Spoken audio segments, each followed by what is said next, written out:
오늘 저는 여러분과 함께 하나님과 동행하는 삶이란 제목으로 은혜를 나누고자 합니다. 금년에는 우리 한국의 영남과 호남에 극심한 한해로 말미암아 대단히 고생을 많이 하셨습니다. 농부들이 고생을 많이 하고 당국에서도 관정을 하는데 애를 많이 썼습니다. 그런데 마침 때가 늦지 않게 비가 내려서 올해는 풍년을 구가할 수 있게 되었습니다. 정말 하나님께 감사하지 아니할 수 없습니다. 그런데 오늘 여러분과 나의 가슴 속에 과연 이와 같은 영적인 한발이 다가와 있지 않은가? 이것 한번 깊이 생각해 봐야 될 것인 것입니다. 오늘날 수많은 사람들이 교회에 모여 입으로 주여 주여 하면서도 그 교회가 가뭄이 들어서 영적인 은혜가 메말라지고 살아계신 하나님의 임재하심이 사라져버린 지 오래되는 교회들이 얼마나 많은지 모릅니다. 왜 성령의 단비가 내게는 내리지 않을까요? 왜 우리 교회는 아무리 예배를 봐도 마음을 깨뜨리고 허물하게 하는 영적인 하나님의 은총과 임재하심이 내려오지 않을까요? 이런 질문을 하는 사람들이 많이 있습니다. 저는 그 질문에 대해서 오늘 대답을 해드리고자 합니다. 성경에 오늘 읽은 말씀 가운데 보면 화평함과 거룩함을 쫓아라, 이것이 없이는 하나님을 배울 수 없다고 말씀하고 있는 것입니다. 그러므로 첫째로 우리의 생활 속에 화평함을 쫓아서 화평의 영 성령께서 임하시게 해야 되는 것입니다. 하나님의 임재하신 곳에는 어느 곳에 가나 사랑과 화평이 운행을 합니다. 그러나 독한 시기와 분노와 질투와 미움이 있는 곳에는 하나님의 성령이 역사하는 것이 아니라 우리를 도적질하고 죽이고 멸망시키는 악령이 그 속에서 역사하고 있는 것입니다. 많은 사람들이 제게 와서 이런 말을 합니다. 목사님, 내가 하나님의 성령을 받았는데 혹시 이것이 악령이 아닌지 분별을 해 주십시오. 그 분별하는 것 아주 대단히 간단합니다. 왜? 하나님의 성령은 사랑과 화평의 영인 것입니다. 성령을 받고 난 다음에 마음속에 사랑의 역사가 일어나고 마음에 화평의 역사가 일어나서 평안이 넘치면 이런 성령의 역사인 것입니다. 그러나 성령을 받았다고 말하면서 마음에 독한 시기와 분노와 질투와 미움이 회오리 바람처럼 쳐오고 마음속에 불안과 초조하고 고통과 괴로움이 다가오면 이것은 성령이 아니라 마귀가 그를 붙잡은 것입니다. 이러므로 그 열매를 보고 그 나무를 알지라고 말했는데 우리의 생활 속에 나타난 열매를 보고 하나님의 성령의 역사인지 악령의 역사인지를 쉽게 분별할 수 있습니다. 그러면 어떻게 하면 우리가 화평을 쫓아서 살아갈 수 있을까요? 여러분, 화평이라는 것은 가만히 내버려 둔다고 해서 화평이 생겨나지 않습니다. 이 저주받은 세상, 죄악이 관영한 세상에는 미움과 분노와 질투와 시기, 살상이 마치 잡초처럼 무성해지는 것입니다. 이와 같은 잡초를 우리의 마음과 생활 속에서 끊임없이 제초하지 아니하면 화평의 아름다운 정원은 만들 수가 없습니다. 그러면 화평을 만들기 위해서 우리 마음속에 우리가 준비해야 될 조건들이 있습니다. 우리 개인의 가슴 속에 화평을 가져오고 무엇보다도 가장 중대하게 가정에, 부부간에, 부모 자식 간에 화평을 가져와야 돼요. 또 교회 성도들이 모일 때 교회 안에 화평이 와야 되고 우리의 직장에서 이웃과 화평이 와야 되는 것입니다. 화평을 가져오기 위해서는 우리 개인의 생활 속에서 최대 이해를 가지고 살려고 노력을 해야만 되는 것입니다. 이 세상에는 무엇인지 자기 마음대로 되지 않습니다. 자기의 욕심과 자기의 탐심대로 되지 않습니다. 성경에는 우리 아버지 하나님이라고 말했습니다. 나의 아버지라고 하지 않고 하늘에 계신 우리 아버지라 했습니다. 우리는 함께 삽니다. 두세 사람 함께 우리가 사는 것이 인생인 것입니다. 인생은 혼자 살지는 않습니다. 한 가정에도 남편과 아내와 자녀들 우리 집입니다. 교회도 우리 교회입니다. 나라도 우리 나라입니다. 하나님도 우리 아버지인 것입니다. 이러므로 내 개인의 이사대로만 내 욕심대로만, 내 생각대로만 살겠다고 한다면 이 사람은 어느 곳에 가나 분쟁을 일으키고 하루도 평안한 날을 가져오지 아니할 것입니다.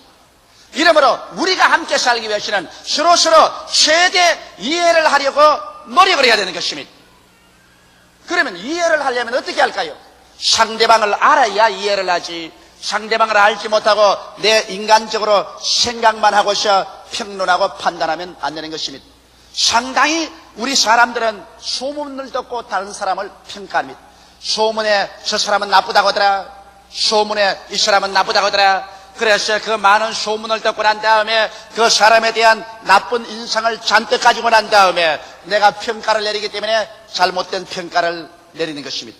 그러나 우리가 진실로 이해를 하려면 소문만 듣지 말고 언제나 이해는 상대방을 정확하게 알아야 이해할 수 있기 때문에 상대와 만나서 대화를 해봐야 되는 것입니다. 대화를 하기 위해서는 서로 만나야만 하는 것입니다. 만나서 대화를 해서 상대방을 올바르게 알 때 상대를 이해할 수가 있습니다. 그래서 우리가 상대를 최대한대로 이해를 해야 화평을 가져올 수 있지. 이것은 서로 이해도 못하고 서로 알지도 못하고 대화도 안 하고 뜬 소문만 가지고서 심판을 하기 시작하면 이 세상에 화평을 가져올 날은 절대로 없는 것입니다. 또 나아가서 여러분, 우리가 상대방을 알고 그러고 난 다음 이해를 하면 우리의 생활 가운데 최선을 다해서 동정을 하려고 애를 써야 되는 것입니다. 동정이란 상대의 입장에서 느끼는 것을 말하는 것이면 내 입장에서만 느끼지 말고 상대방의 입장에 서서 상대방의 위치를 느끼고 살아가려고 애를 써야 되는 것입니다. 이거 힘이 드는 것입니다만 이래야 화평을 가져올 수가 있는 것입니다. 또 나아가서 화평이라는 것은 인내를 해야만 되는 것입니다. 화평은 인내의 주초 위에 서지 조그만 내 귀에 거슬린다고 해서 그만 성을 내고 심판하고 주먹을 휘두르면 절대로 화평은 가져올 수가 없는 것입니다. 오늘 이 시간에 수많은 가정이 불화한 이유는 이와 같은 조건들을 구비하지 않기 때문인 것입니다. 여러분, 가정에서 남편은 아내의 위치를, 아내는 남편을 최대로 이해하려는 것입니다. 요사이 가장 중대한 문제는 부부가 서로 이해할 수 없다는 것입니다. 왜냐하면 만나서 서로 이 말을 맞대고 이야기할 시간이 없습니다. 남편은 밤 늦게 들어와서 자고 아침에 일찍이 나가버리고 부인은 혼자 집에 있게 되거나 또 직장에 나가게 되고 이래서 점점 가정이 하숙방이 되어가고 있는 것입니다. 서로 만날 수가 없기 때문에 결혼을 해서 살면서도 상대를 모릅니다. 남편이 아내를 모르고 아내가 남편을 모릅니다. 부모도 자식을 모르고 자식도 부모를 모릅니다. 이것이 오늘날 우리 사회의 중대한 문제입니다. 도시화되고 산업화된 세계 속에서 너무나 사람들은 바삐 돌아가기 때문에 한 가정의 부부간 부모 자식 간에 서로 상대를 알 수도 없고 서로 만나서 대화할 시간이 있기 때문에 서로 모릅니다. 이러므로 말미암아 이해가 되지 아니한 것입니다. 우리는 시간을 내어서 부부간에 부모 자식 간에 서로 만나서 서로 대화함으로 서로를 알 수 있고 이해할 수 있는 시간을 내어야 되는 것입니다. 그리고 난 다음 남편은 아내의 입장에서 생각하고 아내는 남편의 입장에서 느껴볼 수 있도록 서로 입장을 달리해서 늘 생각해야 되고 그리고 난 다음에 사소한 일에 감정을 내지 말고 오래 참고 견디어야만 하는 것입니다. 오늘날 젊은 세대가 우리 나이를 먹은 세대를 향해서 세대 차이가 있다. 우리를 이해하지 못한다. 그러므로 우리는 나이 먹은 사람하고 같이 있을 수 없다고 반역을 합니다. 그 이유는 오늘날 너무 바쁘기 때문에 나이 먹은 세대가 젊은 세대와 서로 만나서 이해할 수 있는 시간이 없기 때문인 것입니다. 아버지, 어머니, 여러분께서 자녀들에게 밥을 먹이고 옷을 입히고 학교만 보낸다고 하셔야 되는 것이 아닙니다. 그러면서도 여러분과 자녀들은 구만리 장천으로 멀어져 버리고 마는 것입니다. 자녀들과 서로 만나서 이야기를 하고 아버지가 누군지 자식이 누군지 알아야만 서로 이해할 수가 있고 그리고 또 젊은이들의 입장에 서서 젊은이들의 기분을 이해해 줘야 되고 젊은이는 나이 먹은 사람들의 입장을 이해해 줘야 하고 동정해 줘야 되고 서로 인내함으로 말미암아 화평을 가져올 수 있는 것입니다. 또 그뿐만 아닙니다. 여러분, 불화를 가져오는 요소 중에 하나가 원수 마귀가 그렇게 하는 것입니다. 사울의 마음속에 악령이 들어가며 그 사위인 다윗을 죽이려고 하는 것입니다. 그래서 사울은 군대를 동원하여 바로 자기 친딸의 남편인 자기의 사위 다윗을 죽이기 위해서 산으로 들러 굴러 따라다니는 것입니다. 악령이 임하기만 하면 사울 왕의 마음은 완전히 달라져서 화평 대신에 살기로 등등하게 된 것입니다. 이러므로 여러분, 오늘날 또 악령이 들어오면 우리의 개인 속에, 가정에, 교회에 불화를 가져오고 파괴를 가져오는 것입니다. 이러므로 우리는 예수 이름으로 말미암아 언제나 예배드리고 이 악령을 묶어버려야 됩니다. 성경은 말씀하기를 저희가 내 이름으로 귀신을 쫓아내겠다고 말씀한 것입니다. 예수 믿는 사람은 주 이름으로 말미암아 이 불화를 가져오는 원수 귀신을 우리 개인과 가정과 교회에서, 우리 환경에서 내어 쫓아야 하는 것입니다. 나시가라 예수 이름으로 명하노니 이 불화를 가져오는 악령은 물러갈지어다고 쫓아내야 되는 것입니다. 그뿐 아니라 화평을 하나님이 주시도록 우리는 기도를 해야 되는 것입니다. 왜냐하면 성경에 보면 예수 그리스도는 평강의 왕이신 것입니다. 예수 그리스도 영 성령께서 오셔서 우리를 점령하시면 성령은 우리를 평강에서 평강으로 이끌어 주시는 것입니다. 예수 그리스도는 우리가 기도하지 아니할 때 주님 직접 역사하지 않습니다. 너희가 무엇이든 내 이름으로 내게 구하면 내가 시행하리라고 말씀하셨습니다. 너희는 내게 부르시지라. 그러면 내가 응답하겠고 내게 크고 비밀한 일을 알려주겠다고 말씀하신 것입니다. 이러므로 화평이 올 수 있도록 기도해야 되는 것입니다. 왜냐하면 주님은 하나님과 우리가 원수되었었을 때, 우리가 죄로 말미암아 하나님이 우리를 심판할 수밖에 없을 때 그가 친히 화평의 제물이 되어서 십자가에 높이 달림으로 말미암아 하나님과 사람 사이에 화평을 가져온 장본인이기 때문인 것입니다. 이러므로 예수 그리스도의 십자가의 보혈은 하나님과 우리 사이에 화평을 가져오고 우리의 양심에 화평을 가져오고 우리와 우리 이웃에 화평을 가져오는 것입니다. 만유가 예수 그리스도로 말미암아 화평을 가져오게 되는 것이므로 예수 그리스도와 그 십자가의 보혈의 능력으로 화평이 다가오도록 기도를 해야 되는 것입니다. 둘째로, 성경에는 거룩함을 쫓아야 하나님의 성령께서 우리 가운데 임하실 수 있고 하나님이 우리와 같이 있을 수 있다는 것입니다. 그럼 우리가 화평을 쫓아서 화평 가운데 있으면 화평의 영인 성령이 우리와 같이 있지만은 또 우리는 거룩함을 쫓지 아니하면 하나님을 볼 수 없다고 말하고 있는 것입니다. 시편 93편 5절에 보면 여호와여 주의 증거하심이 확실하고 거룩함이 주의 집에 합당하여 영구하리이다. 다시 말하면 주의 집은 바로 거룩함이라고 말하는 것입니다. 거룩함이 있는 곳에 주님께서 와서 거하신다는 것입니다. 그럼 거룩한 하나님의 집에 올라가기 위해서는 어떠한 자격이 필요할까요? 그 자격은 시편 15편 1절로 5절에 기록하고 있습니다. 여호와여 주의 장막에 유할 자 누구며 주의 성산에 구할 자 누구오니까? 정직하게 행하며 공의를 일삼으며 그 마음의 진실을 말하며 그 혀로 참소치 아니하고 그 벗에게 행하지 아니하며 그 이웃을 회방치 아니하며 그 눈은 망령된 자를 멸시하며 여호와를 두려워하는 자를 존대하며 그 마음에 서운한 것은 해로울지라도 변치 아니하며 별리로 대금치 아니하며 뇌물을 받고 무지한 자를 해치 아니하는 자니 이러한 일을 행하는 자는 영영이 요동치 아니하리이다. 바로 거룩하신 하나님 장막에 나아가는 데는 이와 같은 조건이 필요한 것입니다. 오늘 그러므로 우리가 화평을 도모한 우리들은 이제는 거룩함을 얻기 위해서 주의 장막과 성산에 올라가는 계단을 한 계단 두 계단 우리 밟아서 올라가야 되지 않겠습니까? 그러므로 오늘 이 시간에 첫째 계단을 우리 올라가십시다. 첫째 계단은 정직과 공의와 진실인 것입니다. 우리가 정직하고 공의를 행하고 진실을 말하지 아니하면 하나님의 성산에 올라갈 수가 없고 거룩함에 이를 수가 없는 것입니다. 우리는 예수 그리스도를 믿음으로 말미암아 값없이 용서를 받고 의롭다함을 입으신 것입니다. 그는 법적으로 의롭다함을 입으셨으나 실제로 우리 생활이 거룩게 되는 것은 이제 우리가 성령의 도우심을 받아서 노력하고 애써서 인격적인 변화를 가져와야 되는 것입니다. 구원은 믿음으로 말미암아 받지만은 하늘에 올라가서 하늘의 상급을 받는 것은 여러분과 내가 이 땅에 사는 동안 얼마나 거룩하게 되었는가, 여기에 따라서 여러분의 영광이 하늘에서 달라지는 것입니다.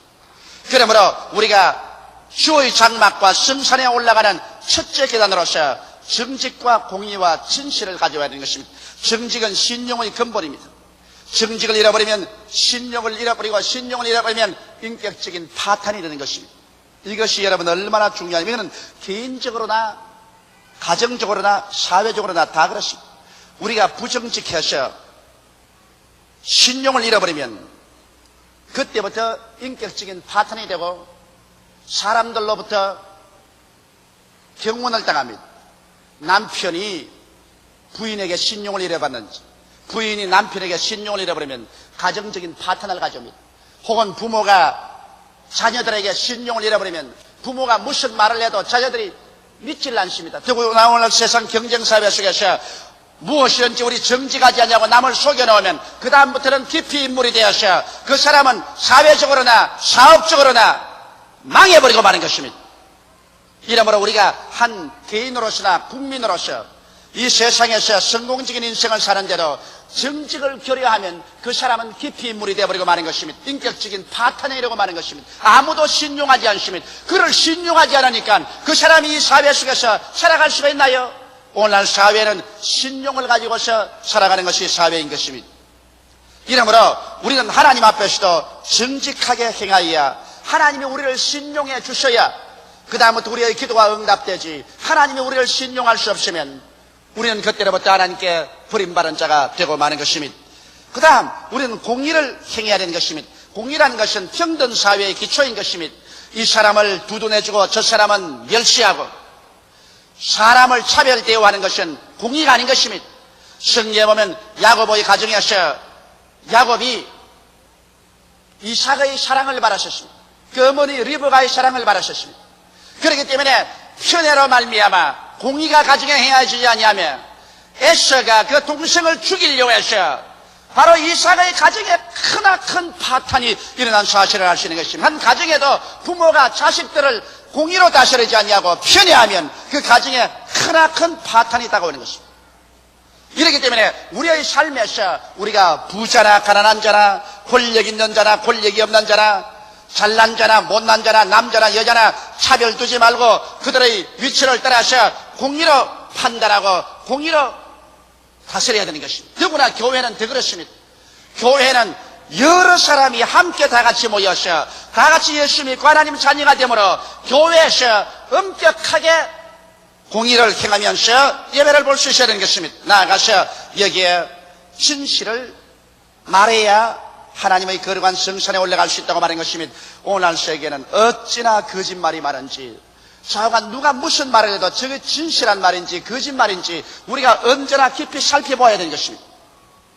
우리 한국에서는 여러분 이 진실이 오랜 세월 동안 없었습니다. 그렇기 때문에 물건을 만들어도 우리가 물건 살 때 이게 가짜요 진짜요를 반드시 묻습니다.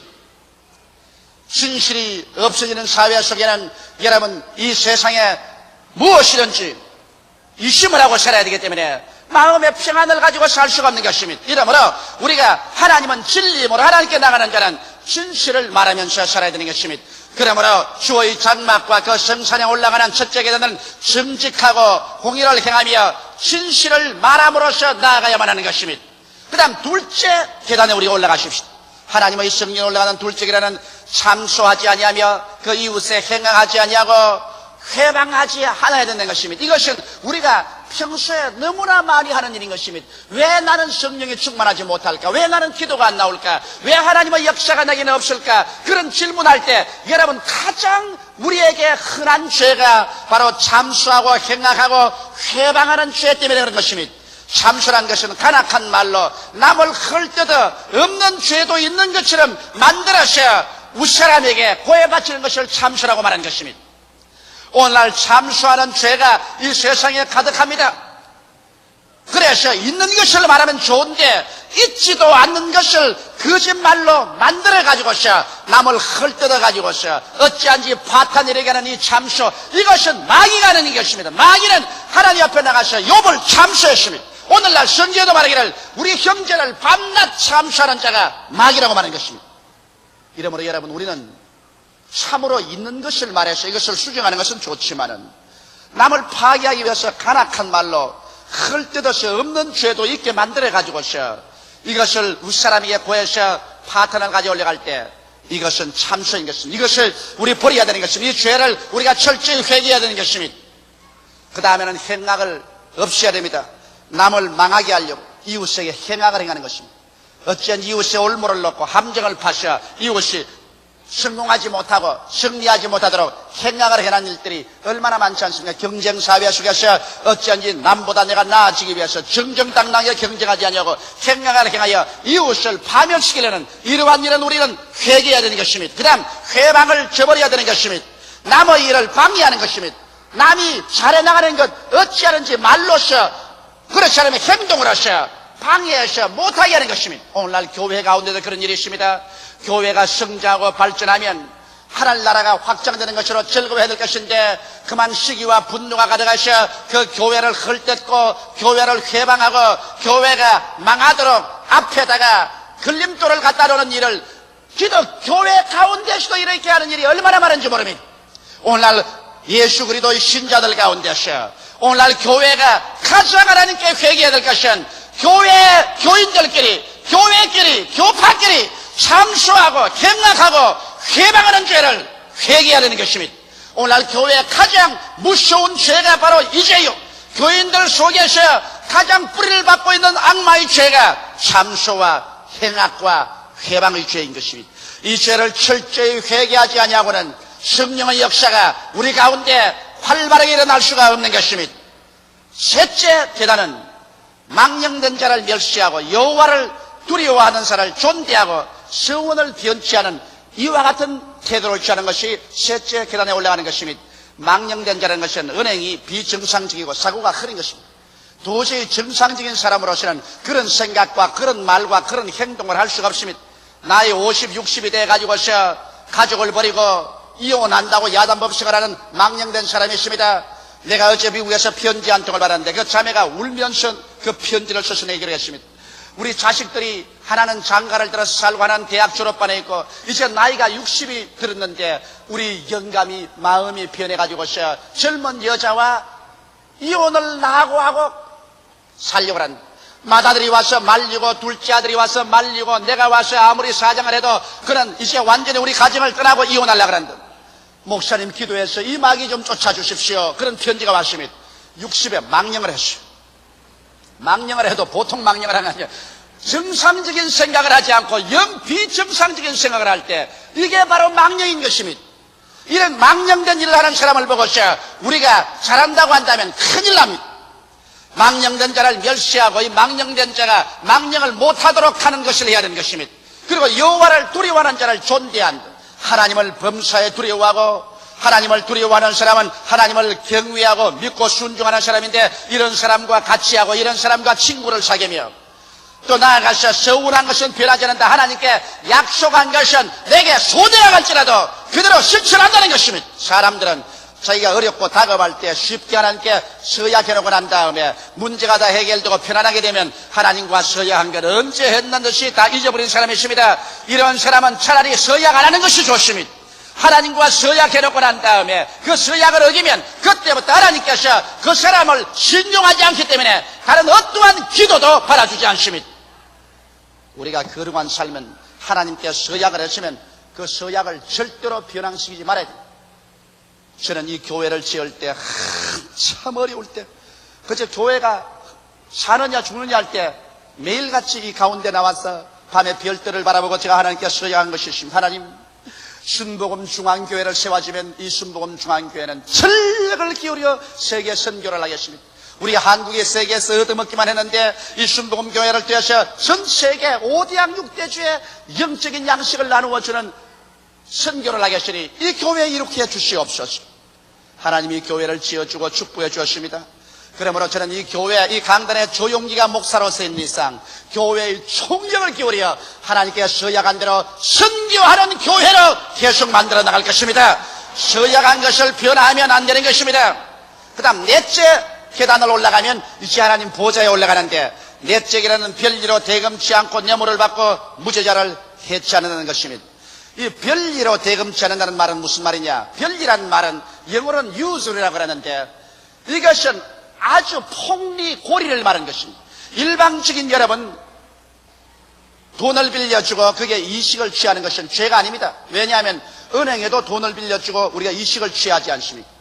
성경의 달란트에 비해보면 한 사람에게는 한 달란트, 다른 사람에게는 2달란트, 또 다른 사람은 5달란트 주었는데 그들이 주인에게 와서 보고할 때 2달란트는 4달란트를 5달란트는 10달란트를 만들었을 때 1달란트만 한 사람이 있는 게 그대로 가져오니 주인이 말하기를 왜 이 돈을 이자 내리는데 맡겼어? 이자라도 받았어 가져오지 않았냐?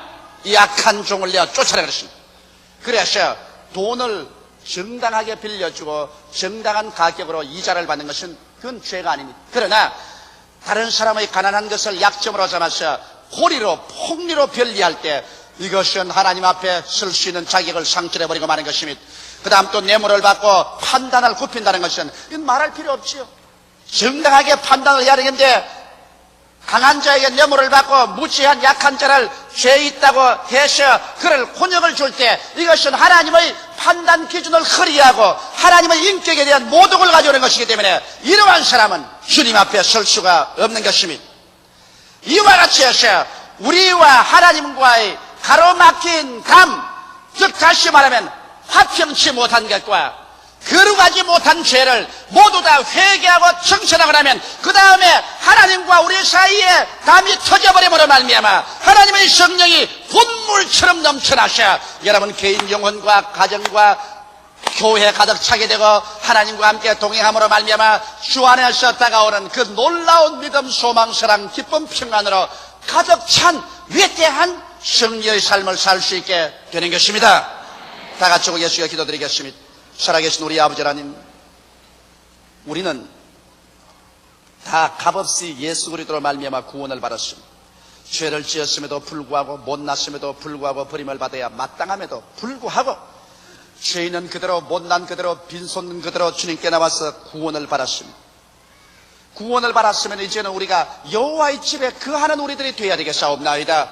하나님과 함께 살고 행하는 자들이 되어야 되겠는데 하나님의 영이 우리 가운데 그렇게 홍수처럼 밀어올 수 없는 것은 우리에게 불화가 있고 우리에게 거룩함이 없기 때문인 것입니다. 하나님 아버지, 오늘 우리가 그리스도의 깨어진 몸과 흘리신 피에 참여해서 우리 죄사함과 우리의 가난과 실패, 질병과 저주, 죽음에서 우리를 해방시켜 주니 위대한 하나님의恩寵을 먹고 마셔드리고 이 기초 위에 설 뿐만 아니라 이것이 이루어질 수 있도록 우리의 생활 속에 화평함과 거룩함을 쫓게 하여 주옵소서. 우리에게 화평하지 못한 죄를 회개하게 도와주시옵시고 거룩하지 못한 죄를 회개하게 도와주시옵소서. 정직과 공의와 진실을 말하게 도와주시옵소서. 참수하는 것을 회개하고 이웃에게 악을 행하며 회방한 죄를 회개하게 도와주시옵소서. 망령된 자를 멸시하고 여호와를 두려워하는 자를 존대하며 아버지 하나님께 서약한 자는 손해 하나도 이루게 하여 주시옵시고 폭리 나아가서 사람들의 약점을 이어서 그들에게 별일로 대금치 말고 뇌물을 받고 판단을 굽히는 일을 하지 않아 하나님의 거룩한 성산에 올라가는 우리 자격자들이 다 되게 하여 주시옵소서. 예수님 이름 받들어 기도하옵나이다. 아멘.